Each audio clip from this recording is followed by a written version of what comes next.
Let's talk about how to start your GMAT studies in 2026. So we're getting a little ahead on this one, but just want to make sure all of you are starting off on the right foot and avoiding a lot of the incorrect and conflicting information that I find on the internet every single year when I'm preparing to do this episode. And I know a lot of you are making your plans for how you're going to attack this. Some of you are nearing the end of your studies, and I think you'll still find a lot of what I'm going to discuss today quite relevant. And if you're in the middle of the process, I'll be able to give you some tips that'll help as well. But for the most part, it's going to be about how to set the right foundation. And if you haven't had the right foundation and you're struggling, how to go back and reset that foundation properly. So for some of you, the GMAT is really going to be no big deal. And for others of you, it's going to be one of the most consequential challenges of your professional and academic life. Most of us are going to be somewhere between those two extremes. But suffice to say that getting the framework right from the start is incredibly valuable no matter where you are on that spectrum. So let's build that framework for you. First and foremost, I'm just going to talk through a broad overview of the steps we're going to go through, and then we'll dive into each one in detail so you can make good decisions. First, you're going to want to know a little bit about the format of the exam and the different question types, just in case you're brand new to the process. I'm going to go through that quite quickly, but the GMAT did just go through a big change a couple years ago, and the internet, the industry, and even some MBA programs are still catching up from that. So we're going to get you up to speed on those changes and how that's going to affect your process. Once you get up to speed on those basics, even if it sounds scary, you're going to want to take a baseline practice exam as soon as possible so that you can optimize your path to success. Then you're going to want to plan based on that first result. That usually includes selecting the best resources you can get and executing well on your study plan. And then you're going to retest to measure your progress and optimize from there. So again, that's just a broad overview of everything that we're going to talk about, what the process looks like end to end. And then we're going to dive into some details. At the end, I'm also going to give a few tips that are simple, but I think you'll find extremely helpful for getting results faster and avoiding some of the big pitfalls that people fall into, which is pretty much what happened to me back in the day. And it was awful and super painful. So going to do my best to save you from that. So let's start with a really, really quick overview of the format of the test. I'm going to keep this light just in case you've been studying for a while. And you're welcome to go deeper with any of the additional episodes I'm going to recommend here. So if you're very, very, very brand new to the GMAT, there's 3 sections. One's called quantitative, one's called verbal reasoning, and one's called data insights. Sorry, the first one's called quantitative reasoning. In the quantitative section, or what I'm going to call the quant section, there's only one problem type. It's a standard 5-option multiple choice problem type that you're probably familiar from tests in the past, and it covers math content up to high school geometry, but it doesn't include geometry anymore. That's one of the important adjustments to the recent exam that just came out a couple years ago. That's the quantitative reasoning. We'll talk more in depth about that in a sec. The verbal reasoning has 2 problem types. One's called reading comprehension, the other's called critical reasoning. It mostly just covers your reading skills as well as some logical reasoning, and more on that in a minute. The data insights section is exactly what you would expect.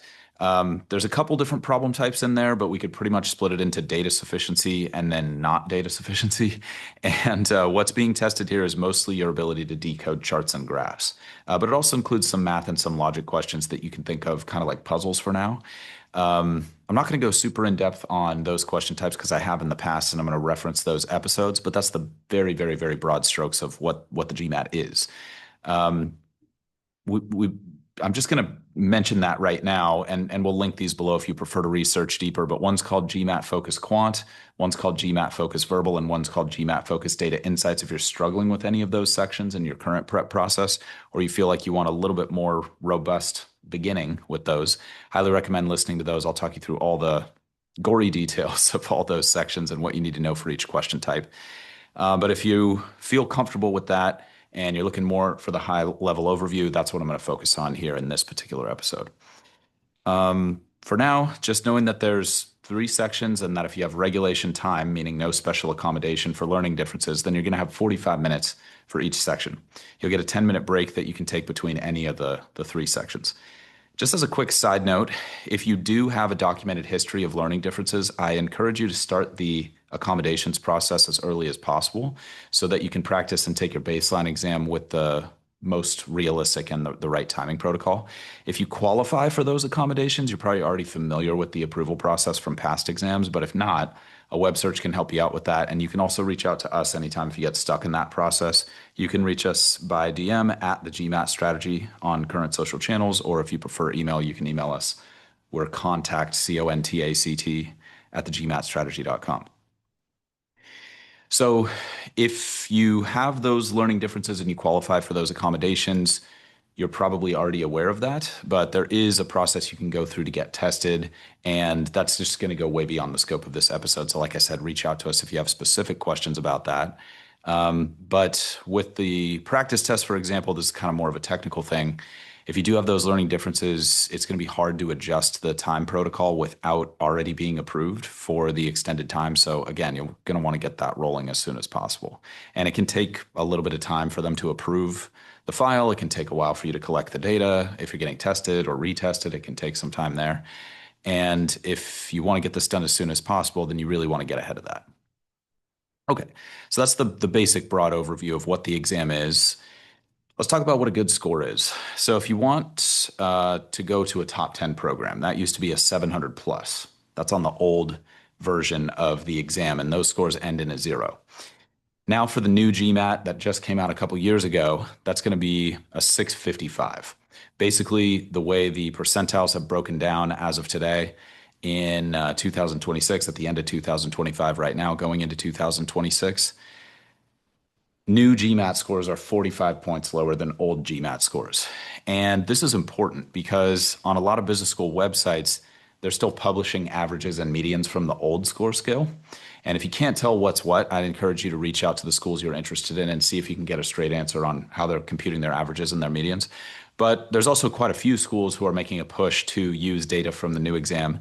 And if you think about the position the schools are in, like it kind of makes sense because they admitted these people 2 years ago. These are like the very first people who were able to take the new version of the exam. And now those folks are in business, finally in business school, finally like barely maybe starting to graduate from business school. These schools actually finally have a little bit of data that they actually can publish.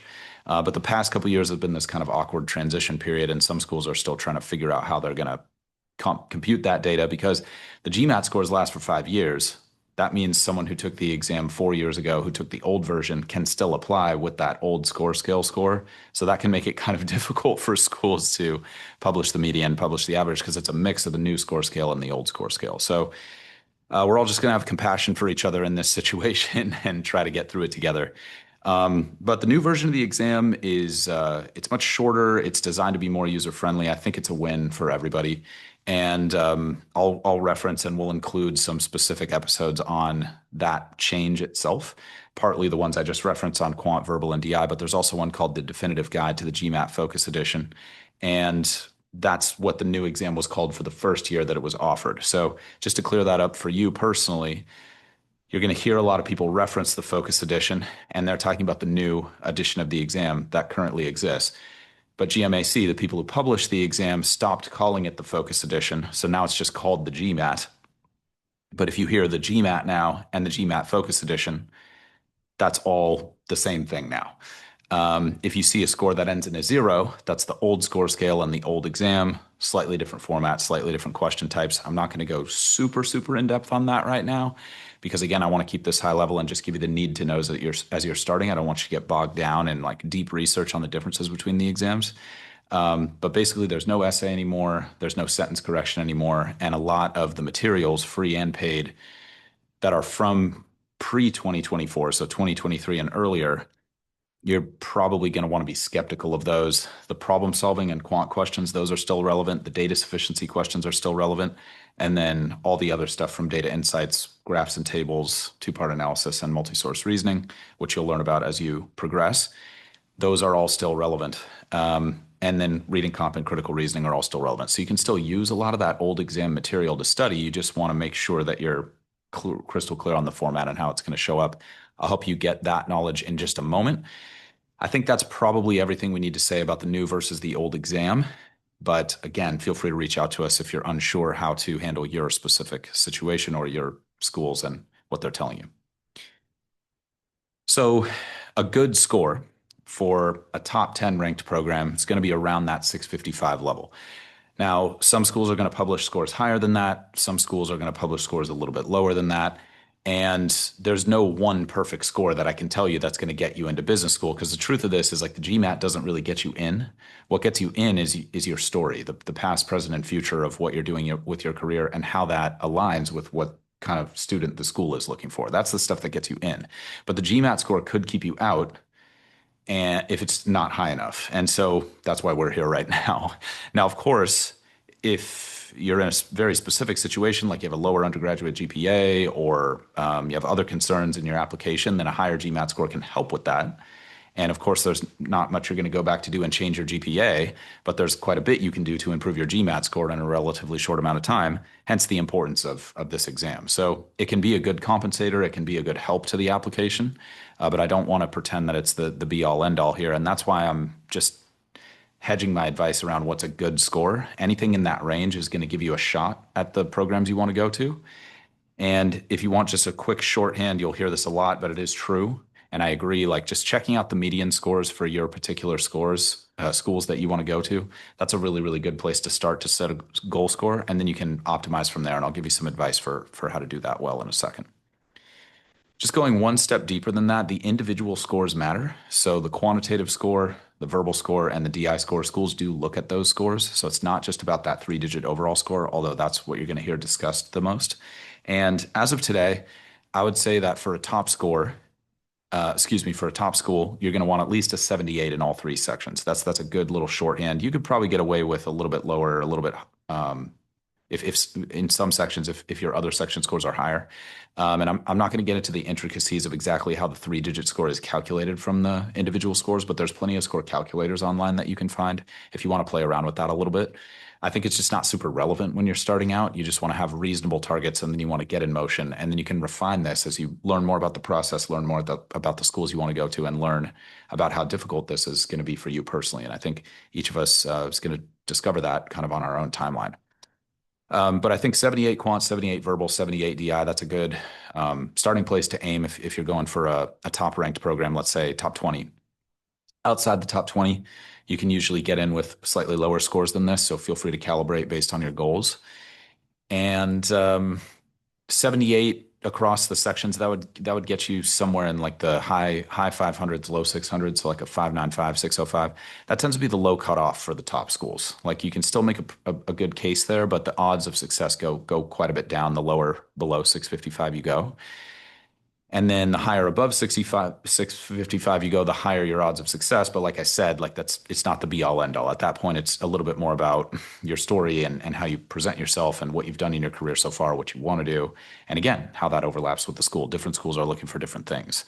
So again, that's a much deeper conversation that we've gone into in past episodes. So I don't want to go too far down that particular rabbit hole, but I do want to give you useful information, because when you're taking your baseline practice exam, you're going to want to compare the quant score, the verbal score, and the DI score to those like kind of 78 thresholds, because that's going to help you figure out which sections you need to invest more time and energy in, which ones might be more difficult for you to achieve the objective in, and which scores might be strengths. Like maybe you're coming in much, much higher than that on a certain section and much lower than that on the other sections.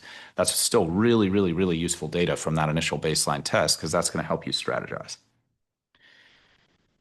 So if let's just say you took a baseline test and you got 78 in every section, you can just work on the section that you personally feel is going to be easiest to move. So like thinking about your experience, like, okay, I feel like the quants section is really resonating with me. I feel like I'm underperforming there. I feel like there's a lot more I could learn and get better there. You can a lot of times just make your assessment based on that, and vice versa with the other sections. But if you do need help optimizing that after your baseline test, let us know. And again, always happy to advise to the extent that we can.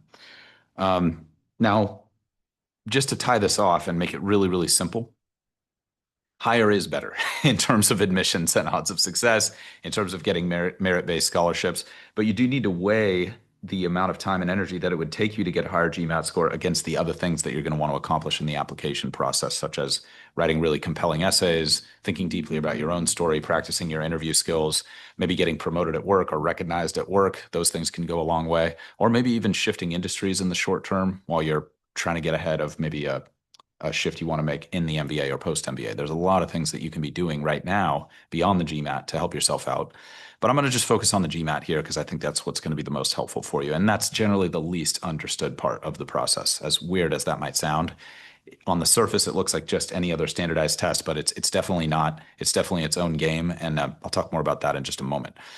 But as a good rule of thumb, if there's a lot of people, quote unquote, like you who apply to the schools that you want to go to, and just to give an example, let's say you're in management consulting, you're a male, and you're applying to a school like Wharton or NYU or Columbia, there's going to be a lot of people like you applying to those schools. Whereas if you're a female school teacher applying to Wharton Business School, there's just not that many female school teachers who apply. And those are just the demographic facts of the situation. And if you're in one of those overrepresented categories, then sometimes it's helpful to have a slightly higher score than the median. But that's where an admissions consultant could help you figure that out. And again, more on that in a minute. So I'm just trying to contextualize like what higher is better means a little bit for your specific situation.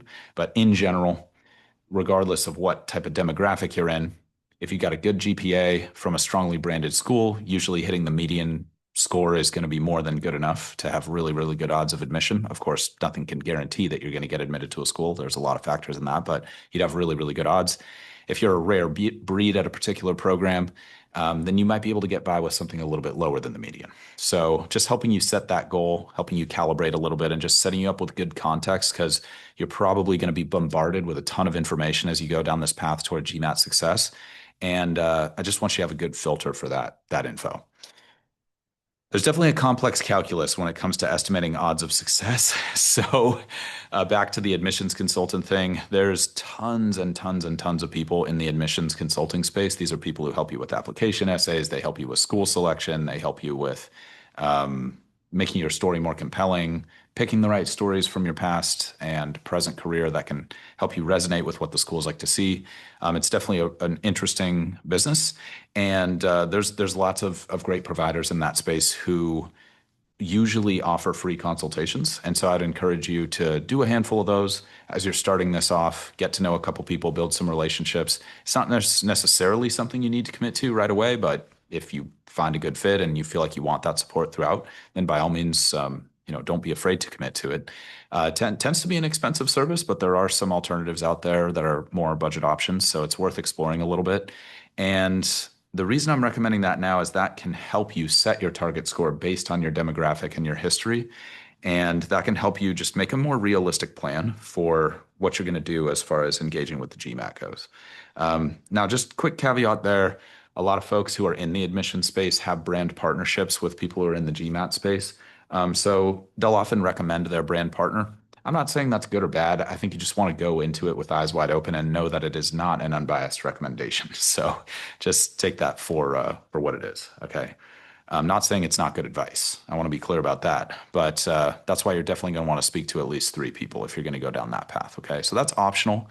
But I have found it's really helpful for certain types of folks who want that clarity from the beginning. If you already know what you want to do and you've checked the median scores, and you've got your target GMAT score and you're ready to dive in, let's take those steps. So, quick note on how the exam is scored, and circling back to what I was saying a moment ago about it being very, very different than other exams. Your GMAT score is not strictly based on accuracy. That is a little crazy to try to like comprehend for most people. You do need to get questions right to get a high score, but the score is basically based on the difficulty level of questions that you're engaging with in the section. So it's a highly adaptive exam. It adapts after every question that you answer. If you get questions right, you'll usually see higher difficulty level questions. If you get questions wrong, you'll usually see lower level difficulty questions. But even that doesn't happen 100% of the time for some complex reasons. And the whole scoring algorithm behind the GMAT is a bit of a statistical marvel. And there's a lot to know there. And it usually doesn't translate super well to audio format. And so that's why we made a video detailing some of the key information that you're going to want to know as you're starting the process. That's on our website. It's free, and it's called How to Reach Your Dream GMAT Score in Half the Normal Time. So I'd encourage you to watch that when you're done with this episode if you're just starting out, or if you're struggling with your timing in the section and pacing the exam and you're frequently running out of time. That can really, really help you out there.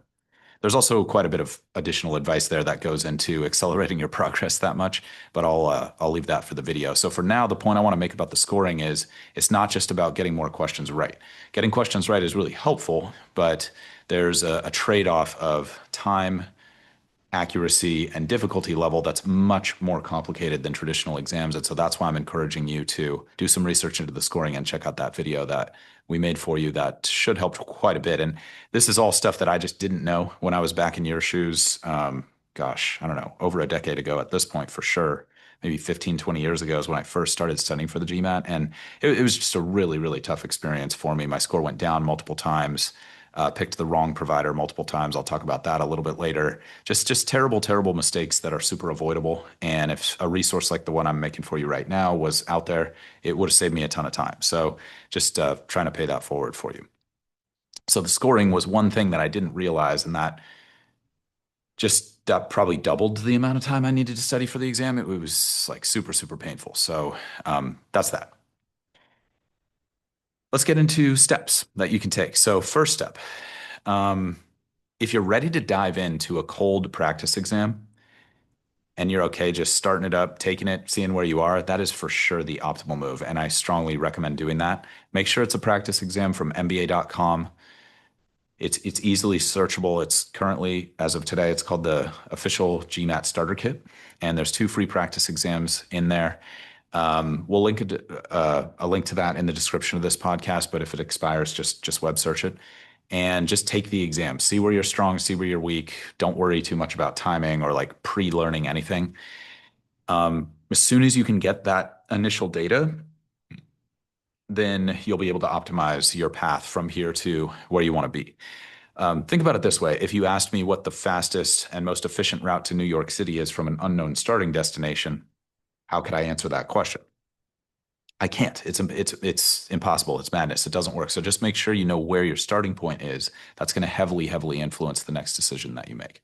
Now, I will say, if you're truly terrified of taking that baseline exam, that's very understandable. A lot of us have a lot of perfectionistic tendencies in this MBA path, and that's neither good nor bad. It's just learning about how to manage it, so it's not managing you.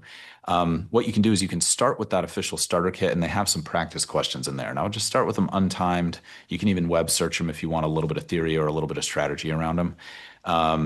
And those will give you an example of what's in those sections that I was walking through at the very beginning of the episode. But once you finish that initial starter kit at the maximum, I think there's about 90 questions in it. That's when you want to just get that cold baseline down and just don't worry if it's not that great. Like my starting score wasn't that great. 95% of people out there who take a practice test are somewhere around the median. It's not that pretty. It's not that good. It's a brand new thing. And it's like the first time I picked up a basketball. You know what I mean? It wasn't pretty, but the 7,000th time I picked up a basketball, things went a lot better. And it's definitely not that hard to get great at this exam as it is to like master a sport or master like your profession or something. It's somewhere in between that and no effort for most of us, but there are definitely people out there who are hyper talented test takers. And, if that's you, that's awesome. That definitely wasn't me. And perhaps obviously I found success with the exam. So even if you're not starting in a good place, the point I'm making is you can get there. You can get there. It's not about where you start. It's all about where you finish with the GMAT. And that's a good thing. If you're struggling, you can definitely check out the episodes that I mentioned, like the quant episode, the verbal episode. Those will help with some basic techniques, some basic theory, and a nice framework you can use to get good faster. But like I said, I really don't recommend going beyond that starter kit. If you're going to try to go through like an entire program without taking a baseline exam, I just haven't seen that end well. It usually leads to super dilated study timelines. It leads to burning months studying stuff that maybe you would have been supernaturally great at the beginning. And sometimes that can even make your score worse. And then you have to unlearn that stuff. And it's super, super ugly. And I work with people all the time who are having to unlearn stuff that they learned on their first program. And it's just really nice to avoid that. So that's why I'm being pretty heavy handed with this advice about taking the practice test. So yeah, I mean, just speaking from experience, I let my own perfectionism and obsession kind of like get the better of me when I was first prepping. And it would have been great if I had been able to just like let that go, get around it, get over it. No one was going to see that first practice exam except me. It was like a crazy thing. You know what I mean? I'm like worried about what I think about myself. At the same time, it's totally understandable, and like our self-perception maybe is arguably the most important relationship we have. So just trying to be sensitive to that while at the same time like trying to be a good um, coach, a friend to you in this situation. I don't know what the right word is, but just like trying to, yeah, like give you the real that's actually going to help. And of course, like we could have a long debate and conversation about perfectionism and obsession, and like it's amazing in some respects, and it can be like really self-destructive in other respects. And so I think it's just about learning how to use it to your advantage and not let it slow you down, if that makes any sense. So. That's the first two steps. Understand the basics, take a baseline exam from MBA.com, and then you can start to optimize your path. So let's move forward with what that optimization function looks like. So let's say you got your baseline score. You can compare it to your median score for the schools you want to go to. You can see what kind of a gap you're trying to cover. And then further, you can gauge your performance against that kind of baseline 78 subscore in quant, verbal, and DI. If you're much higher than that in DI, you probably want to pick a course of study that's not going to focus on DI much. In fact, maybe you don't want to do any DI prep. Same thing if you're really high in verbal. If you're getting a 66 in DI, then you're going to want a program that really focuses on that, most likely. And there's some variance here, but I'm just talking in broad generalizations so that this is going to apply to every single one of you. And if you need more personalized advice, there's plenty of ways to get that. So once you've got that starting score, you can pick a good set of materials. And picking the right materials to study is very personal. It's going to be a combination of learning style, of budget, desired score gain, and your desired timeline. So what I'm going to do is I'm just going to talk you through the basic available options in the industry, give you a broad level overview, and then I'm going to give you my personal opinion on what I often recommend the most for certain situations. But I do want to be clear, even though this is based on like a significant amount of data, and I'll talk more about that in a moment. Most of this is just like my opinion, and so I'm not saying this is like the cold that this is like objective truth, but it's as close to objective as I can possibly get as a human being. Okay, and I really do mean that. Yeah. So let's talk about your learning style.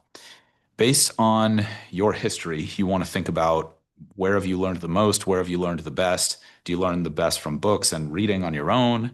Do you learn the best from digital video and self-paced courses you've taken in the past or training programs you've done at your job? Do you work better in a group setting with other people around you where you can discuss your ideas? Do you usually learn the most from live instruction, one-on-one tutoring, whatever your experience has been like in the past with those kinds of things, or maybe some combination of those modalities? So you just want to do a little bit of thinking about it. You can just pause the episode and think about that for a moment if you want. And I think it's really important because no one wants to be studying for this thing longer than necessary. And while there might be some programs out there that are really good fit for other folks, they might not be the best fit for you. And that was definitely the situation I was in. And so a little bit of reflection up front can really help with that. So that's the first step is just thinking about your learning style. And it doesn't need to be a perfect judgment. It just needs to be reasonably good. Okay, then we'll talk about your desired gain, your budget, and your timeline. And all these things interact in the following way. So let's start with free. Some of you have no option except to use free resources. That's super understandable. I've been in difficult financial positions in my career, and you do what you got to do. You know, you want to focus on your resourcefulness and initiative, not necessarily your resources. Those are the things that are going to have the biggest impact on your success in this arena. And that's a beautiful thing, I think. We do have an episode called Study Plan, and that'll really help you out with a free study plan if you want to get a good structure together. And then you can go from there. I've given you plenty of options for customizing that in the episode itself, and we'll link that in the description of this content as well below. For now, if you do need to go the free route, there's a couple different options out there. You can try to go to a library and get some used books. That can be a really good way to go for free. And then there's also quite a bit of content that's been put out on YouTube recently that a lot of people have had success with on using as a free program. And both of those things can work. Again, that's why I'm telling you to reflect on your learning style and think about what's going to be best for you.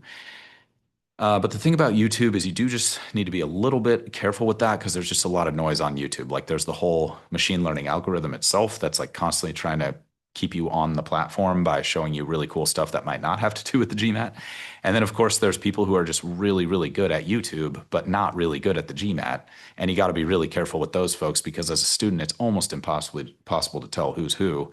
Yeah, but I can tell you like promises of very short specific timelines on specific scores, like I would just be skeptical of it. I'm not saying those people are wrong. I'm definitely not saying they're bad people. They probably are telling the truth about their experience, but it's just something that you want to calibrate because there's just a huge variety of different types of people and studiers in this place, and you want to make sure that you're getting the best advice for you personally. And that's why I'm making this for you right now, just to kind of counteract some of the noise that's out there. Okay. So the other thing is like with free programs, it can be hard to get your questions answered. There's definitely places you can go to get them answered, like forums, for example. And it's awesome that all that stuff exists and that people are willing to give their advice there.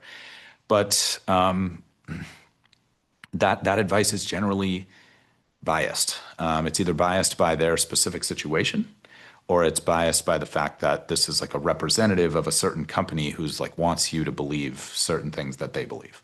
And again, I'm not saying that's good or bad. You just want to go into it eyes wide open and knowing that those are some of the reasons that free programs tend to take a long time. It tends to take longer to do it for free than it does if you can invest some resources, financial resources into the process. Now, I'm not trying to tell you to invest financial resources. I'm just telling you what I wish I knew at the beginning.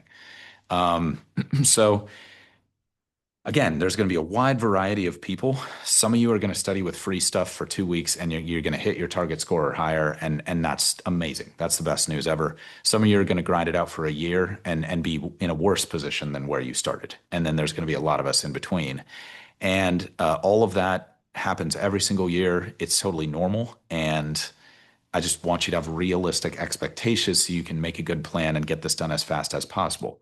If you need to do it for free and it is going to take a long time, maybe that is still the fastest possible route that you can be on. So you got to let go of the self-judgment at some point because that's not helping your results. And instead, you just want to focus on, okay, what do I need to personally do to get where I want to go from where I am? That's the important message here, okay? So we did a pretty big study here, and we collected about 10,000 data points. And what we saw from free programs is you're looking at about 6 hours of study for each 1 point gain you want to see on your overall score. Okay, so if you want to make a 100 point gain from 555 to 655, you should plan for around 600 hours. Now, I want to be super clear. That's not a guarantee. These are just averages. You might be way faster than that. You might be way slower than that. You might be a total outlier as far as our data goes. I'm just sharing what I've seen from doing this for a really, really, really long time and doing like some serious hardcore analysis of this stuff. So make of that what you will. Um, Obviously, you want to be on the faster side. I'm going to do everything I can in this episode to help you be on the faster side of that. But it's just good to kind of look at your weekly study hours, see if you can build that up because every additional study hour that you get in on a weekly basis, if you're especially if you're doing a free program, that's going to compound over the course of your study, and that can really bring down the number of weeks and months that you need to make this happen. And for most of us, we want to get it done as soon as possible with a great result, obviously. But outside of that, there's a lot of other cool stuff you can do with your life. That's not studying for the GMAT. Not that it's not cool, but just saying, why make this longer than it needs to be? That's how I think about it. So if you need more advice on free programs than what's out there, then again, feel free to get in touch with us. We're at the GMAT Strategy on current social channels. If you like to DM, contact at the GMAT Strategy. If you want to email, contact at the gmatstrategy.com, excuse me. There's tons of free plans out there. I haven't found one that I've found satisfactory, personally. I just think they all have major problems. They all reflect like some major biases of the people who created them. And I've been in the industry long enough to know a little bit about these people. And I'm not saying they're good or bad people. I want to be really, really clear about that. They're definitely trying their best. But I just don't think they're right. That's my opinion. And so that's why we made our study plan episode. And just give you a little bit of perspective on that. Like if you hear anybody talking in terms of like weeks, months that you need to study, like that's totally unrealistic. If you're studying two hours a week, there's no way that it's going to take you just as long as someone who's studying 20 hours a week. I mean, unless the talent differential is like perfectly on on par with that difference. Hopefully you can understand why I'm talking in terms of hours and not talking in terms of weeks or months. So just again, be really, really skeptical of that. Like people sell a lot of GMAT prep on the back of, certain like weeks or months type stuff. I'm not saying don't buy stuff. We'll talk about why it can be a really good idea to buy stuff in a second. I'm just saying go into this situation as an informed decision maker. There's a lot riding on this. This isn't like just buying a pair of socks or buying your next car, even as big of an investment as that might seem. We're talking about the whole rest of your career here, everybody. So let's really try to do this the right way to the best of our abilities. Okay, so up the sort of cost sphere, but also up on the efficiency curve would be books that you're going to pay for. So most printed books in the GMAT space are going to be somewhere in the 100 to 300 US dollar range, give or take. And we've seen from the data collection that on average, that'll save you about 1 hour of study for each 1 point gain you want to make versus free resources. So on average, it's about 5 hours of study for each 1 point gain with the books. So if I want to go from 555 to 655, I'm looking at 500 hours instead of 600 hours. So again, these are just averages. They're not guarantees.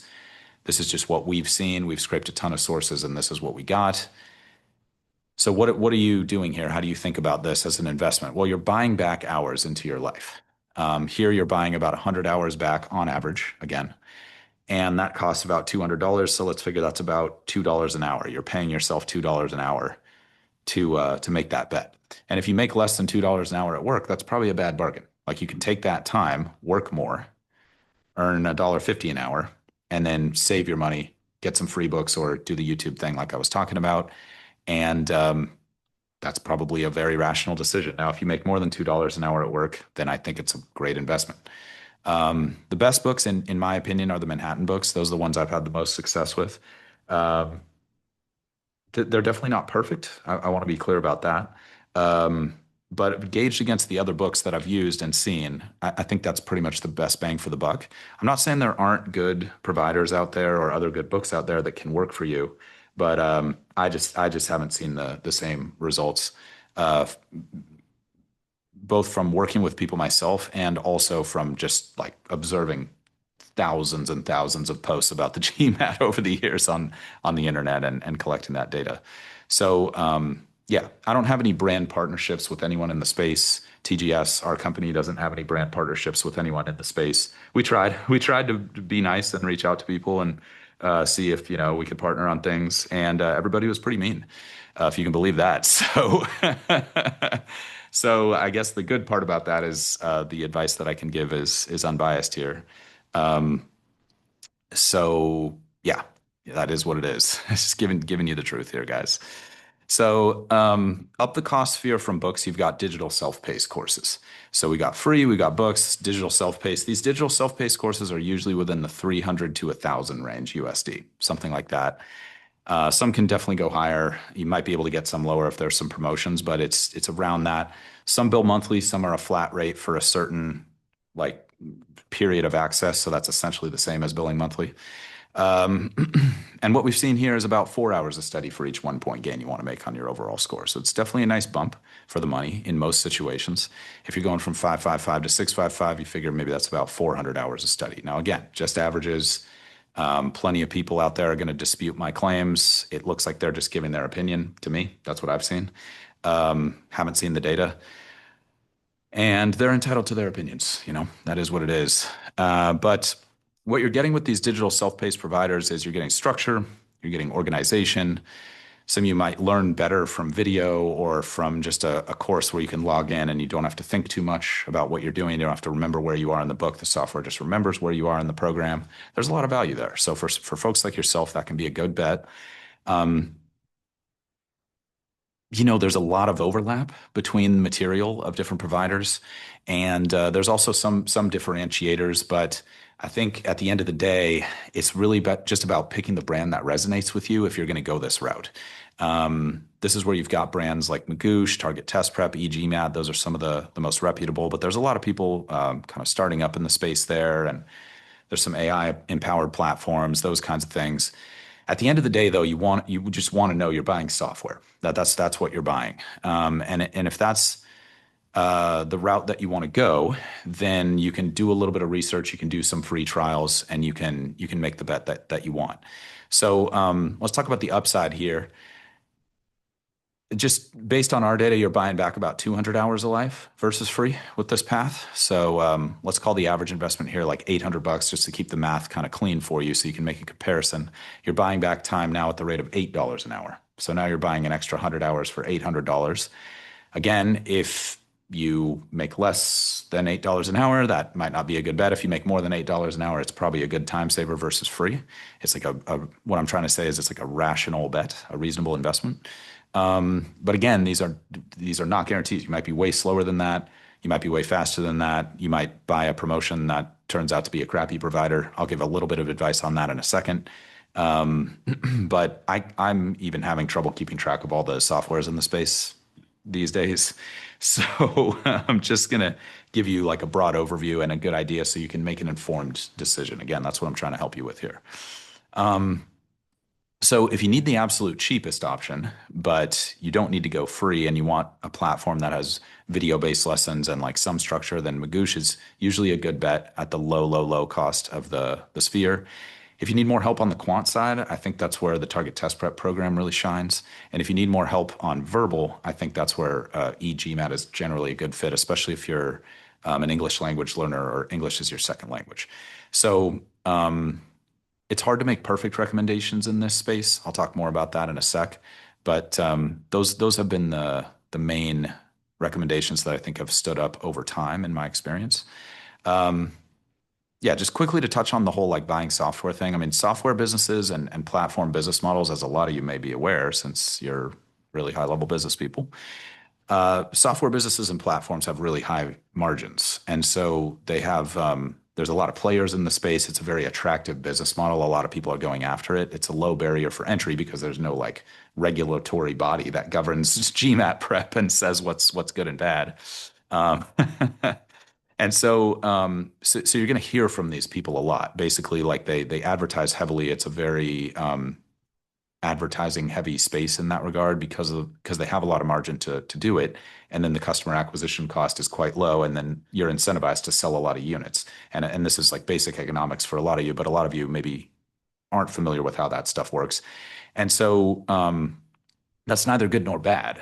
I'm not saying that either makes it a fit for you or does not make it a fit for you. I'm certainly not saying whether these are good or bad people doing this. I think they're just people running businesses. Kind of makes sense if you step back and think about it. And different people have different beliefs about what's right and wrong. And that we're not really here to comment on that. I'm just here to help you with the GMAT. But I just want you to go in with eyes wide open and just know that it's easy to make wrong bets in that space just because advertising really works. Like just remember a couple things about advertising in general, everybody. Number one, it's usually based on best case scenarios. Not saying it's not true. I'm just saying it's probably a best case scenario if you're seeing it in an ad. And number two, advertising works super well. That's why the FTC exists. That's why advertising itself is heavily regulated regardless of industry. You got to be really careful what you tell people because advertising works super well. Like we all, and it's just another conversation. I'm going to just gloss over that. But the reason I'm bringing this up is there's a lot of paid placements in the industry, meaning people paying to make organic content, like blog articles or video reviews or things that look like organic user generated content, that kind of thing. And so I'm not saying don't pay attention to it. I'm just saying that it's a game that's being played for your attention, and not everyone is playing fairly, and not everybody is playing by a strict code of ethics, everybody. So just judge everyone based on the results that they can provide for you. Okay? Try their stuff. Test their advice out. Do the same with me. Take the advice I'm giving you here and test it out. Tell me if you think I'm wrong. So far, I'm not saying I'm right 100% of the time, but so far, my track record's pretty good. So I'm not saying I'm perfect. I'm definitely not. I'm human just like you. But I am trying my best. I've been doing this for a long time. And if my advice isn't working for you, then don't listen to me. Okay. And if someone else's advice is working better for you, then definitely listen to them. Like I said, this is your whole career. I'm here to make you more successful. If that means paying attention to me, great. If it means paying attention to someone else, that's totally cool too. But what I'm saying is you're going to have to do a little bit of more diligence in this space because it's just such a crowded space and there's so many claims being made and it's just really hard to tell who's legit and who's not. So do as much research as you can, but recognize that you might make a bad bet. And this comes back to something I mentioned earlier. I actually picked two bad providers, if you can believe that, before, and both lowered my score, just for the record. My score went down working with them before I figured out what was really going on. And it was just really hard to tell that difference in advance. It was only clear in hindsight. And that's why I started the podcast in the first place. Not the only reason, but one of the reasons. is because there was no source of truth in the space that I could have gone to at that time to get around that bad set of decisions that I made. So that's what I'm doing my best to do here. Like I said, I'm human. I'm not perfect. Plenty of people hate me. Like that's on them. Not going to try to control how people feel about me. Um, but I am trying to do my best. I'm trying to help everybody out in the space as much as possible. Like I said, if you do hate me, I probably reached out to you and probably tried to help you out. So yeah, it doesn't really need to be commented on more than that. So for all of you in the process, just spend a little bit of time making your decision about your provider and don't worry about making a perfect decision. You just want to get in motion. And then just after you've gained a little bit more experience, collected some data, and maybe even gone through their program, try to practice test and see are you really on the right track? I think that's really the best measure rather than just somebody's opinion, even my opinion. Even if it's a very well-informed opinion, it still is just my opinion at the end of the day, like I said earlier.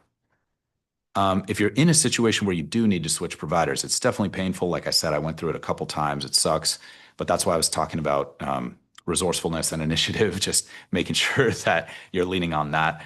Um, because at the end of the day, you definitely can figure this out.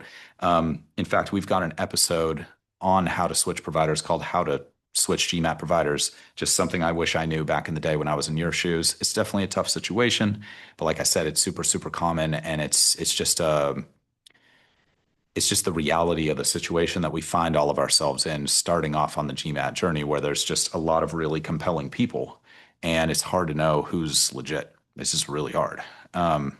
Okay, so that's that. I gave my advice. I gave the providers who I think you'll probably have the best experiences with, depending on your situation. So let's talk about live classes. So now we're moving up the cost sphere a little bit, and we're also moving up the efficiency sphere on average. Okay. If you're a really self-paced video-based learner and you try a live class, that's probably going to be worse for you. Okay. If that's not already obvious. But what we've seen is most live classes are somewhere in the 1,000 to 2,000 US dollar range, give or take. And this is about 3 hours of study for each 1 point gain you want to make on your overall score. So again, you're buying back about 100 hours, and we'll do the math on that in a second. So you get a live instructor, you get to ask questions, you can interrupt the lesson to get clarity on things. And yeah, maybe you even get some support outside of class, but just check with your instructor before you buy because some people are generous with that and some people aren't. So let's do the math. 555 to 655, 100 point gain or so. You're looking at about 300 hours. And again, just could be way more or way less. Just want to be clear about that, as clear as possible. But if you figure about 1,500 USD on average, 1,500, now you're buying back time at about $15 an hour. So if you make more than that, that's usually a good bet. If you make less than that, then you're probably economically better off just using a lower cost option and just planning for a slightly longer timeline. Hopefully you beat that timeline, like I said. But just look at a lot of the reviews and success stories and posts online, and I think you'll see these numbers are they're not perfect. They're not perfect, but they're in the ballpark. So usually the people who are going to have the best experience with live classes is if you're that live experience learner. That's why I led off with the learning style thing. I think that really is huge. Um, you might like the accountability of the live class, like it's scheduled every week. If you miss it, you're like, ah, crap, can't miss this class. If you like having that accountability of like, I got to get my work done, that can be a lot of value there. And I think if you're going for a live class, I'd recommend Test Crackers. They're a smaller brand. They're local to the San Francisco Bay Area, but they still do online work.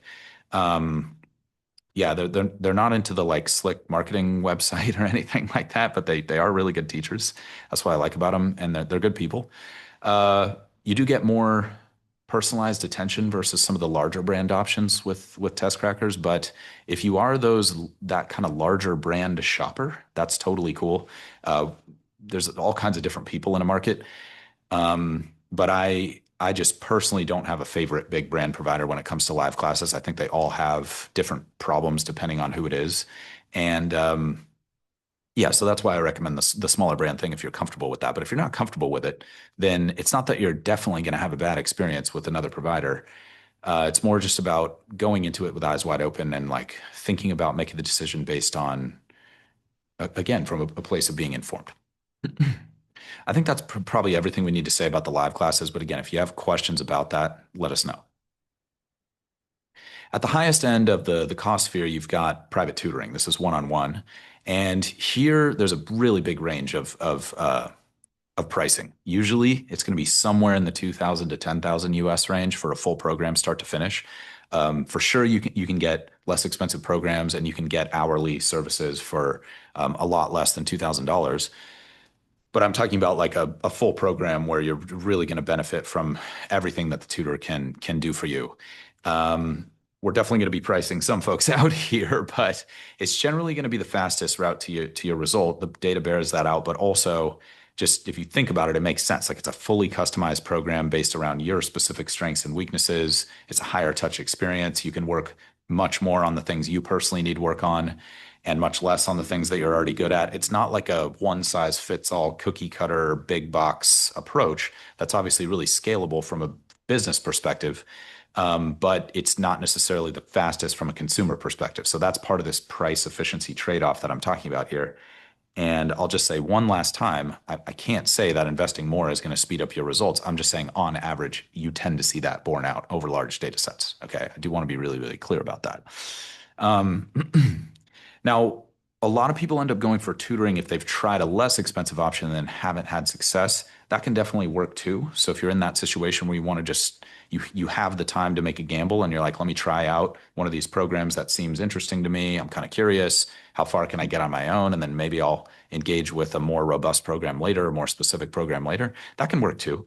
But if you're in a situation where you're on a really tight timeline and time is the scarce resource and money is the comparatively more abundant resource, then this is typically a really good place to go. And it's probably good to just start shopping with tutors, interview a few people, and see who you resonate with best.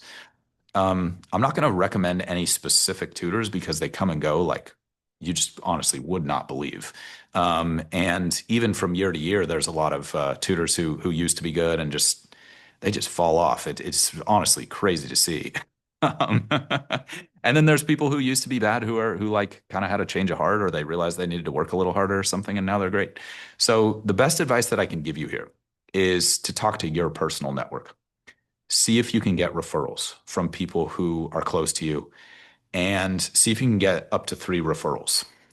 Sorry, at least three referrals. And what I mean by that, sorry, it's very unclear the way I'm saying this. Talk to your network, get as many referrals as you can talk to as many people in your network as you can. But as soon as you have a list of three potential providers, sorry, that's usually a good place where you can start talking to these people. Most of them will do a quick free consult with you. Some of them will do longer, more in-depth consults for free.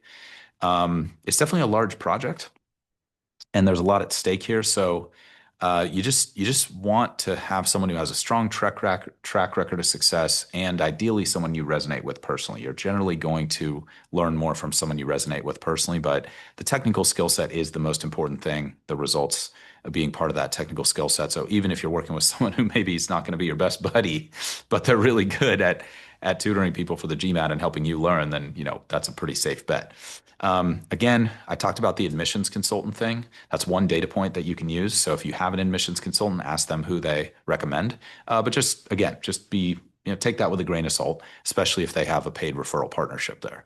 Um, so what is important to say about tutoring? So here we're getting into the 2 hours of study for each 1 point gain range.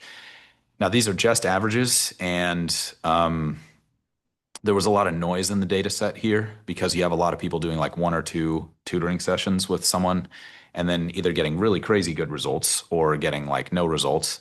And so here we threw out some of that like hourly data and we just focused on people who actually did like at least 5 hours with a tutor. And that's where you get into that 2 hours of study for each 1 point gain. And perhaps obviously the more time you spend with your provider, generally, the better you're going to perform from an efficiency and a score perspective.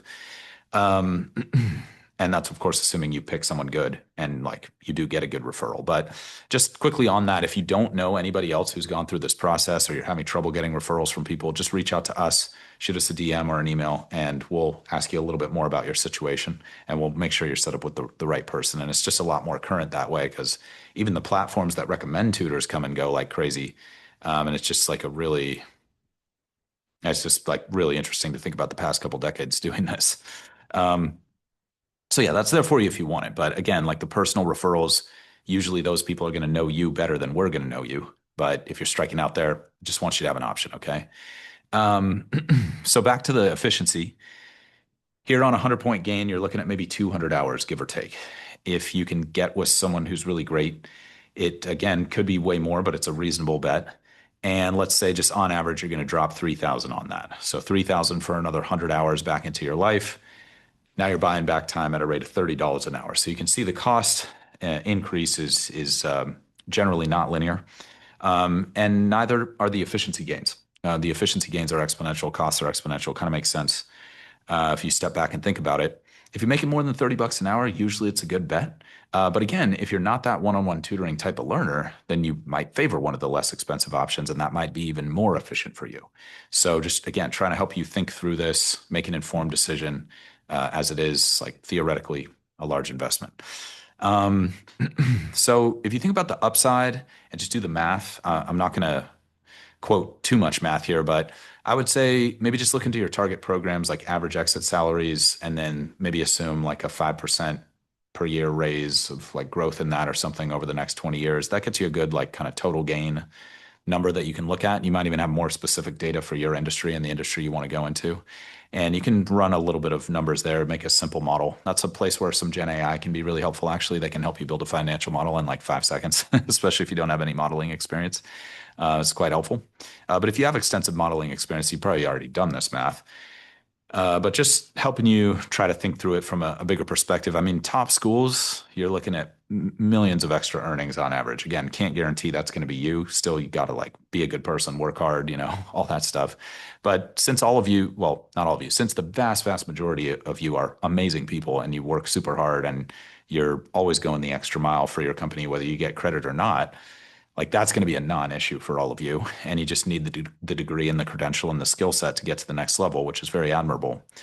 So yeah, I think on average, across like the top 100 business schools in the US, it's about $3 million dollars a year, total extra earnings over the lifetime. And as you get up the cost, up the ranking sphere, it's quite a bit more. I think maybe tops out around an extra 18 million across the course of your career, something like that. So those are just averages, obviously really big, sexy numbers. So just take those with a grain of salt as well. And just make sure you're doing the basics well. But that can be a place that you could make a two, five, $7,000 investment. It just starts to make a little bit more sense, I think, when you think about it from that perspective, because I think there's a little bit of sticker shock there, like, whoa, 7 grand, I was expecting to spend $70 on some books. Um, and hopefully you don't have to do that. But if you are that person who's more time constrained, or you've been working on this for a while and you're not seeing the results you want, that's where some really high quality one-on-one instruction could be just an absolute game changer, man. You can see all kinds of success stories getting turned around. So that's the basic rundown of providers in the space. If you're unsure how to make the decision, like I said, feel free to reach out to us. We'll ask you a few questions about your situation, try to get you some good advice. But if you feel like you're already clear on how you want to move forward there, then by all means go for it. And then just know, like, if you need to switch partway through, that's not the end of the world. Obviously, it's not ideal. Hopefully, you make the right bet from the beginning, but happens all the time. And don't be afraid to switch it up if you're not seeing results. So now you've got your baseline score, you've got your provider. What do you do now? Basically, my advice is put your head down, block out the noise, and just do what your chosen provider tells you to do. Just be careful with social media, be careful with forums. There's a lot of really well-meaning people there. There's a lot of experts, but there's also a lot of inexperienced people there. Just kind of giving you their opinion, and a lot of times it's quite uninformed. They haven't had success with the exam. There's also a lot of dishonesty on social media, as much as I hate to say it. So just, I'm not saying don't do it. I'm not saying there isn't any value there. Sometimes the best value is just knowing other people are struggling with the process, if you're struggling with the process. And there's also a lot of value in making contributions to those forums. If you have learned things that have worked really well for you, then by all means, I encourage you to share that stuff. But every year, through some way, shape, or form, I find people posting who are not telling the truth. And they're making claims about their own scores and their own results.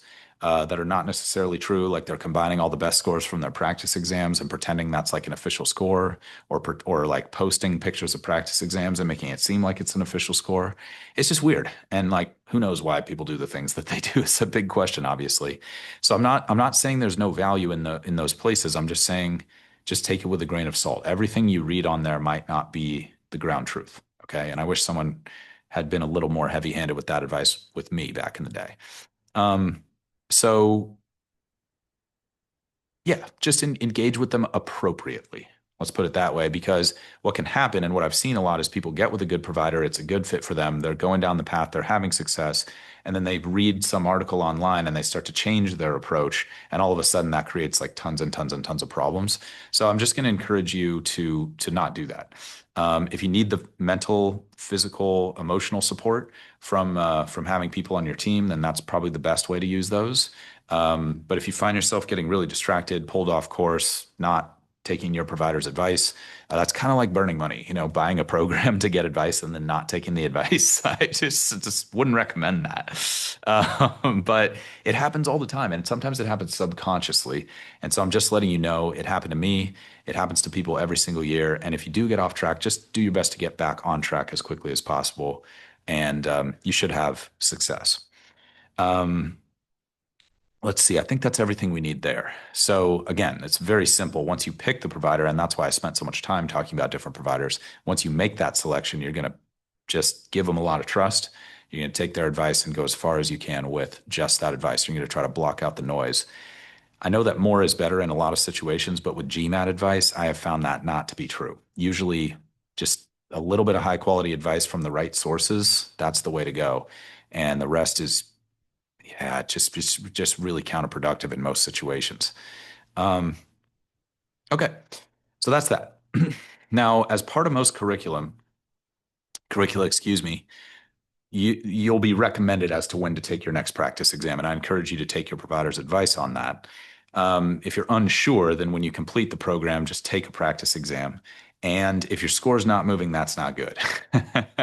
And there's kind of two thoughts you want to have there. Number one, it could be your provider's fault. Maybe it's just not a fit. Maybe they just told you the wrong thing. Maybe you had a miscommunication with them, whatever. And that's one possibility. The other possibility is you're not executing well enough. And you want to be really honest with yourself about that, because maybe you have the right provider and maybe you're not taking their advice enough. Maybe you took the advice and they're just not, the advice is not the right advice for you. And the way you can tell that really clearly is auditing your own execution. That's the thing that you have the most control over and the most knowledge of. If you're executing on their advice really well and you're not seeing the results you want or not seeing them fast enough, that's not good. That's definitely a time to consider switching things up. But if you went through the program, but you didn't deploy the advice, you didn't execute well on their advice, that is also a huge problem, and that's a very fixable problem. Just execute well on their advice, and then try the exam again. And then if you're seeing positive results, that's your answer. Okay, so it's a very, very simple decision there. And yeah, honesty with ourselves is the biggest asset that we can have on this particular path. It's generally a good asset. If you don't know what really good execution looks like, or you just struggle to execute well in general, there's plenty of us out there. That was me when I was a young kid. Like I had big ambitions, but I was not a great executor. I had to learn a lot of basic things that a lot of other people take for granted.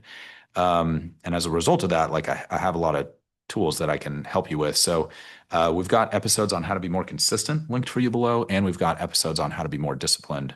And that's stuff that I've used to great extent myself and with tons of clients over the years.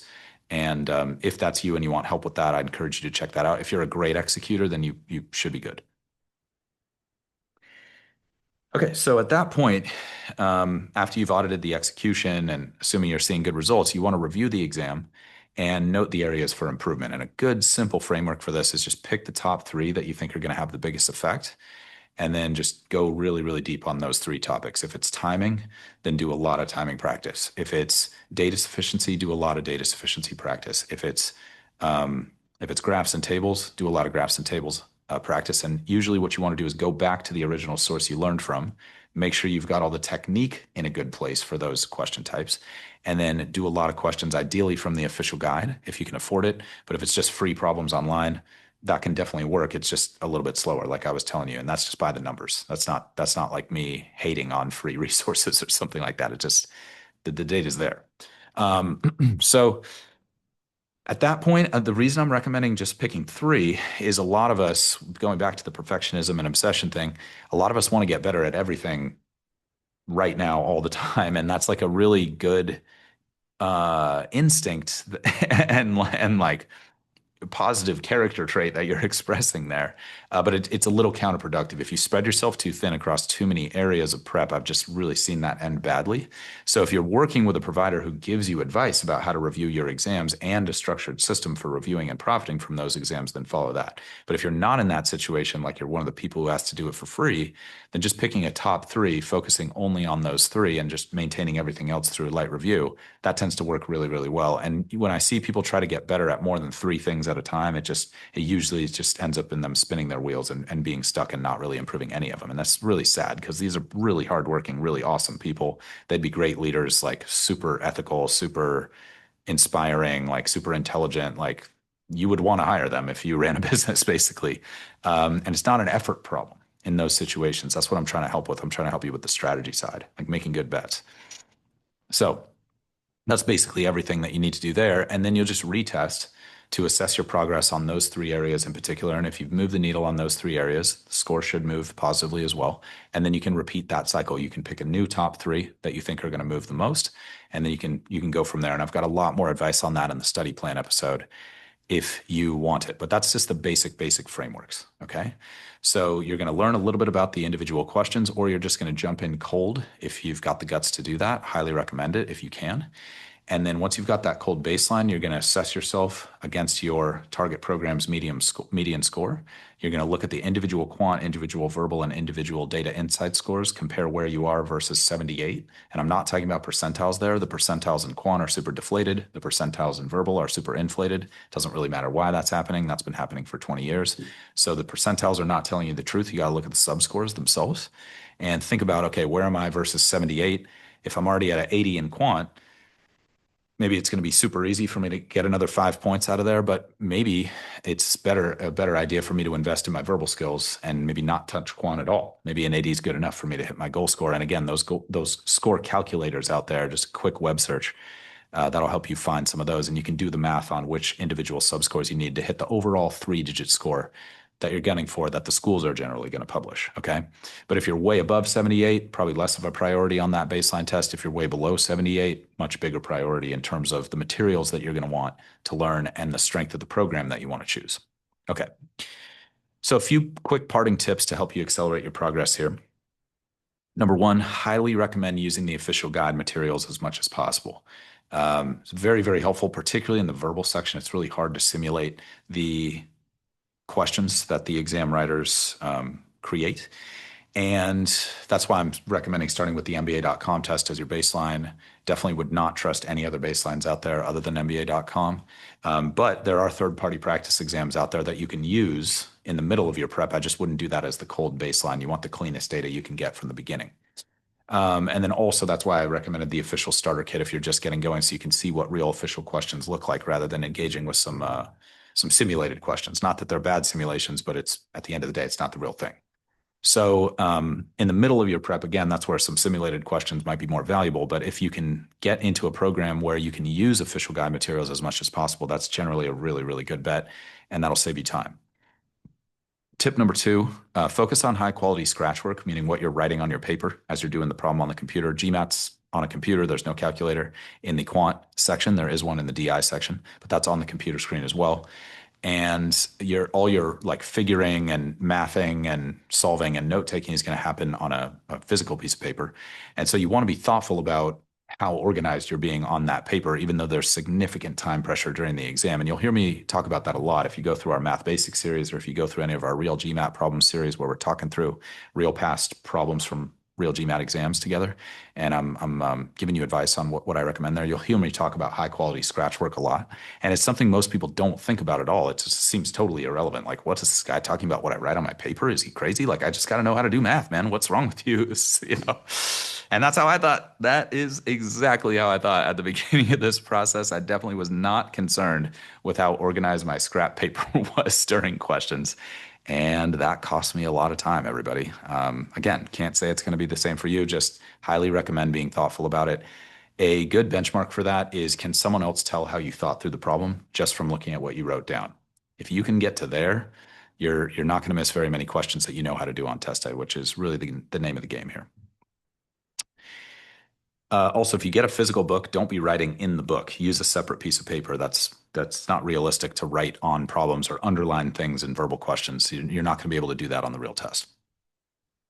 Okay, last tip. Just keep a list of questions that you want to come back and revisit. Either questions that have interesting concepts, things you hadn't seen before, tricks, traps, things you fell into. And I'd recommend just resolving them on a regular basis. Um, yeah, if you're just logging them, but you're not coming back to them on a regular basis, I haven't found value in that. I think it's a waste of time. If you're going to log them, just schedule some time to regularly review them. And a lot of programs will help you with that, and like have that structure built in. So definitely do that. It'll help a lot. I think in general, just like the scratch work thing, it doesn't make a whole lot of sense when you're starting out to be like, why would I solve a problem that I've already done? But that's how you develop speed and how you develop good pattern recognition. And a lot of what's going to be on your official GMAT is stuff that's very similar. It's not going to be the same, but it's going to be quite similar to the stuff you're going to see in practice, especially if you use the official materials from MBA.com. And that will really help you recognize what to do and avoid the kind of deer in the headlights effect where you just freeze on questions. It's not that that's never going to happen, and different people have different levels of anxiety on the exam, and that's really a whole other topic and a very serious topic. If you're struggling with that, I would encourage you to meet it head on. We've got an episode on test anxiety. There's tons of other resources out there for you if you want to engage with those as well. And having said that, one way that you can get ahead of that is resolving questions that you've seen before. So if you want a simple recommendation, 5 to 10 per day as a warm up is great. That can take you super far. And if you need more advice on that, like I said, gave you our contact information, feel free to reach out anytime. But that's how you start. That's how you start studying for the GMAT from a very deeply informed perspective. That's the big picture. I've given you some options for getting some more detailed information if you want that. And I've also given you kind of the quick start guide. If you want to just run with it and go from here, by all means, do it. We're going to fill in more details and more content in the future as we go. We're really committed to helping everyone in this process for as long as we can. And yeah, for as free as long as we can as well. And just let us know if there are specific things that you're struggling with, and we'll do our best to address it in future pieces of content that we create for everybody. As always, my greatest hope is that this material is going to make your studies as easy and as painless as they can possibly be. If you want more tips and strategies for optimizing your performance on the exam, just head to the website I mentioned earlier. It's the gmatstrategy.com. It's linked to the description of this content if you want to click instead of typing it into your browser. And like I said, highly recommend our video on how to reach your dream GMAT score in half the normal time. In the meantime, this is a regular show, so if you like it, please subscribe. And no matter what, even if you don't like the show, please stay positive and please stay consistent with your studies. All of you have amazing value to offer the world and the business community at large. And I'm just excited to hopefully make even a very small contribution to that today. Hopefully it's a big contribution. And I wish you all the best. Talk soon.